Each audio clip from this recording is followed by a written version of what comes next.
本频道需要大家支持，欢迎订阅点赞。一个真正强大的人，不是身材魁梧，也不是冷酷无情，而是内心坚强，将生活的风风雨雨视为锻炼。他是经历了沧桑的人生。我有一个三爷爷，今年已经67岁，身材瘦小，身高仅1.65米，说话声音也不大。在村里，女人们常常欺负他，甚至在自己的土地被别人侵占时也保持沉默。当三爷爷年过30时，觉得在家务农太不公平，于是离开村子前往城市打工。三爷爷来到城市后，在一家餐厅做杂工。他认为在外打工，通过自己的劳动来挣钱，不必忍受别人的刁难。然而，城市里的人不仅狡猾，还会欺负那些乡下来的老实人。每个月领工资时，老板总是找茬扣除三爷爷的工钱。第二年，三爷爷遇到了一个叫来贵的包工头，比他年轻2岁。来贵认为三爷爷老实可亲，于是请他负责工地的账务。尽管三爷爷只上过高中，但他很快掌握了记账的技能，学会了为工人结算工资。来贵也出生在农村，但年轻时已经积累了数十万的资本，在城市里发展的如鱼得水。在来贵的帮助下，三爷爷接受了会计培训，成为一名真正的会计。后来，来贵创建了一家建筑公司，而三爷爷一直在公司从事会计工作。来贵成为了三爷爷一生中的贵人。最近，我去拜访三爷爷，他跟我分享了许多关于来贵的故事。他说，来贵内心坚强，一个农村孩子能在城市取得一席之地，实非易事。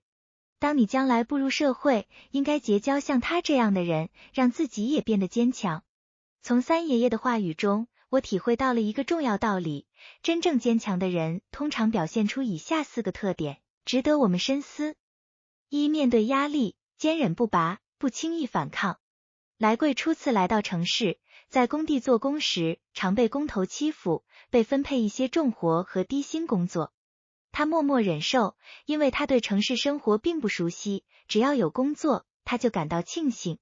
尽管生活艰苦，但来贵从不反抗。他明白自己是新手，如果与他人发生争执，对自己没有好处。多年后，他创办公司后，仍然秉持高质量的工程作风，而不是与竞争对手争夺生意。2、面对困境，保持沉默，不抱怨。一次，来贵接到了一个修建护坡的巨大工程，但在工程进行中遭遇了一场暴雨，导致护坡垮塌。为了符合工程质量要求，他不得不重新施工，这次亏损了数百万元。尽管面临重大损失，来贵保持沉默，仅是一个人坐在办公室默默思考。在这段艰难的时光里，三爷爷担忧他，常常去探望，陪他喝茶。虽然两人相处无需言语，但他们能够彼此理解。三人际圈较小，与常人格格不入。来贵虽然在城市生活多年，却拥有很少的朋友。他切断了曾经欺负过他的人的联系，因他不喜欢虚伪的人。他的社交圈子中只有少数几位共同利益的朋友，以及一些值得信赖的小包工头。来贵坚守自己的原则，不寻求人际关系的帮助，依赖自己。他成为了一个格格不入的人，不追求虚荣，不因金钱而失去自己。4、变得强大后，低调谦逊。尽管来贵已经致富，他仍然保持朴素。他在购车时选择一辆价值不高的小车，与员工称兄道弟，没有老板的架子。